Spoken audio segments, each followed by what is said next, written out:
Bismillahirrahmanirrahim. Assalamualaikum warahmatullahi wabarakatuh.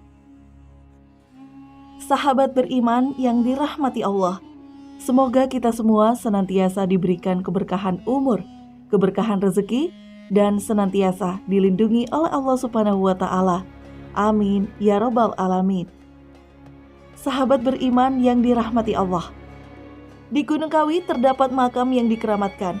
Makam keramat itu adalah makam milik Eyang Jogo dan makam Raden Mas Iman Sujono. Makam itulah yang kini menjadi ikon ritual pesugihan Gunung Kawi. Berwasiat kabar karena ada praktek pesugihan di Gunung Kawi, diyakini karena adanya prasasti peninggalan Eyang Jogo dan Raden Mas Imam Sujono. Gunung Kawi dikenal sebagai objek wisata yang indah. Namun ada pula kisah tentang misteri pesugihan Gunung Kawi yang konon biasa dilakukan oleh sebagian pengunjungnya. Gunung Kawi sejatinya bukan tempat wisata biasa, karena ada pula kisah mistis di baliknya. Gunung Kawi kerap disebut sebagai tempat orang-orang biasa melakukan ritual pesugihan. Pesugihan Gunung Kawi diyakini bisa mendatangkan kekayaan bagi orang yang melakukannya. Meskipun tentunya klaim ini tidak bisa dipertanggungjawabkan secara ilmiah, namun kisah tentang pesugihan Gunung Kawi ini sudah kadung beredar di kalangan masyarakat. Bahkan banyak yang mempercayai Gunung Kawi bisa mendatangkan rezeki melalui ritual-ritual tertentu, yakni malam Jumat Legi dan malam 1 hingga 12 Suro. Fakta dan mitos bahwa kepercayaan tersebut menyebutkan, jika seseorang melakukan ritual dengan rasa kepasrahan dan pengharapan yang tinggi, maka permintaannya akan terkabul, terutama jika menyangkut kekayaan. Mitos inilah yang dipegang banyak orang. Salah satu tempat di Gunung Kawi yang kerap dijadikan lokasi ritual adalah Pasarehan. Pasarehan Gunung Kawi merupakan area pemakaman yang dikeramatkan. Tempat ini adalah makam atau petilasan dari Kanjeng Kiai Zakaria II atau yang biasa disebut dengan Eyang Jogo dan Raden Mas Imam Sujono. Menurut informasi yang saya dapatkan dari warga sekitar, dulu Kiai Zakaria II yang juga dikenal sebagai Mbah Jogo dan Raden Mas Imam Sujono, beliau adalah tokoh bangsawan yang berperan dalam usaha melawan penjajah Belanda. Keduanya berjuang di bawah komando Pangeran Diponegoro. Kiai Zakaria dan Raden Mas Imam Sujono juga merupakan keturunan Kesultanan Mataram. Mbah Jogo adalah buyut dari asuhan Hamengkubuwono yang memimpin Keraton Kertosuro pada tahun 1705 hingga 1717. Raden Mas Imam Sujono adalah buyut dari Sultan Hamengkubuwono I, sang pendiri Keraton Yogyakarta, sekaligus pemimpinnya pada tahun 1755 hingga 1892. Karena keberadaannya yang dikeramatkan, orang yang mendatangi Pasarehan Gunung Kawi tidak boleh bertindak sembarangan, harus mentaati sejumlah aturan. Warga sekitar menjelaskan bahwa orang yang berkunjung ke Gunung Kawi, mereka harus mandi dan keramas sebelum memulai doa di makam tersebut dan mulai ritual yang lainnya. Syarat pesugihan Gunung Kawi disebut terdiri dari tapa berata atau upaya mengendalikan keinginan dan hawa nafsu selama 3 hari di bawah pohon keramat.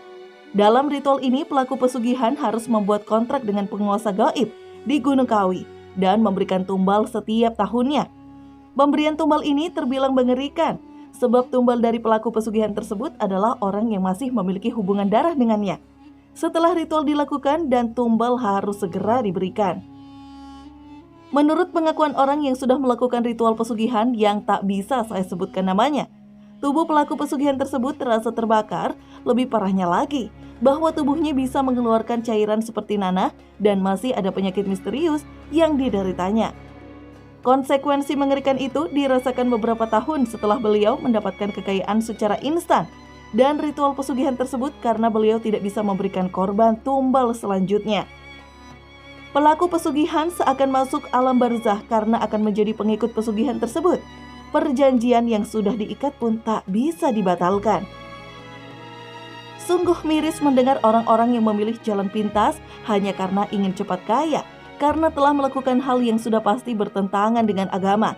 Lantas bagaimana Islam memandang ritual pesugihan di Gunung Kawi itu, sahabat beriman? Sungguh merugi orang yang melakukan pesugihan dengan harapan ingin cepat kaya. Karena bukannya mendapat harta, pelaku pesugihan justru akan diganjar balasan yang amat pedih. Memang pelaku pesugihan umumnya akan mengalami penyakit misterius karena penyakit yang dialami sudah menjadi bagian dari tumbal pesugihan tersebut. Mengherankan, orang yang tadinya terlihat sehat, tiba-tiba ia menjadi sakit parah, bahkan sakit yang tak bisa diobati oleh dokter. Mereka sudah mencoba berbagai cara untuk menyembuhkan, tapi penyakit tersebut semakin lama semakin parah tanpa penyebab yang jelas. Lebih parahnya lagi, nyawa bisa menjadi taruhan bagi pelaku pesugihan. Imbalan yang harus dibayar dengan menyerahkan manusia yang masih ada hubungan darah dengannya dijadikan sebagai tumbal. Kalau tak bisa dituruti, maka penyebab pesugihan dan keluarganya yang masih ada hubungan darah akan menjadi incaran tumbal jin dan syaitan seumur hidup, termasuk dirinya sendiri. Fenomena pesugihan ini sebenarnya merupakan peninggalan zaman sebelum agama Islam muncul. Hanya saja masih banyak dimanfaatkan oleh dukun yang bermaksud terselubung yang hanya memanfaatkan tempat keramat tersebut. Padahal sudah jelas bahwa pesugihan merupakan perbuatan yang dilarang agama. Alasannya jelas, pesugihan yang dilakukan dengan cara meminta bantuan jin.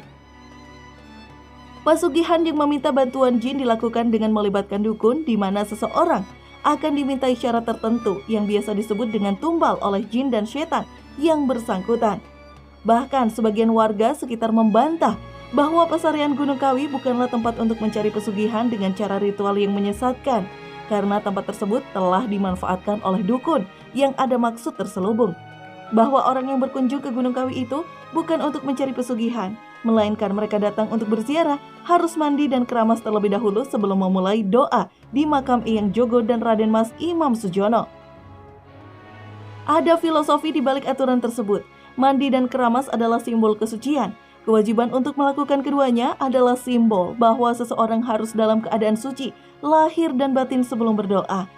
Orang yang melakukan ritual di pesarian Gunung Kawi lazimnya membawa uang dan selamatan untuk dibagikan kepada orang lain yang ada di tempat ini. Tindakan ini bermakna ngalap berkah akan datang jika seorang membagikan sebagian hartanya kepada sesama manusia yang lebih membutuhkan. Hal ini sebagaimana dijelaskan dalam Al-Quran surat Al-Hadid ayat 18. Sesungguhnya, orang-orang yang membenarkan Allah dan Rasul-Nya, baik laki-laki maupun perempuan, dan meminjamkan kepada Allah dengan pinjaman yang baik, niscaya akan dilipat gandakan ganjarannya kepada mereka. Dan bagi mereka pahala yang banyak. Al-Quran surat Al-Hadid ayat 18. Dampak yang terjadi jika seseorang telah melakukan pesugihan begitu sangat mengerikan. Hal ini karena orang yang melakukan praktek pesugihan telah melakukan perjanjian dengan jin. Sangat disayangkan orang memilih melakukan praktek pesugihan hanya karena ingin cepat kaya.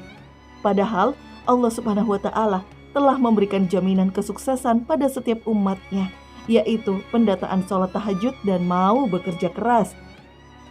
Bahkan melalui sholat tahajud Allah Subhanahu wa Ta'ala akan melindungi seseorang dari ancaman jahat dari orang lain.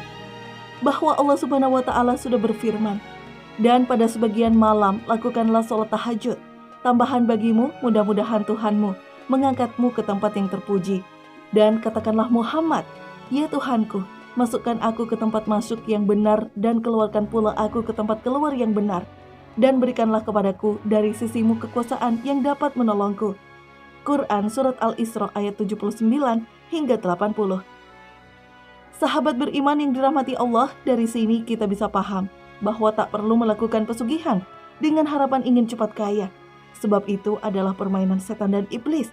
Orang yang melakukan pesugihan, ruhnya akan disentakkan malaikat dan dicabut macam kambing yang dikuliti hidup-hidup.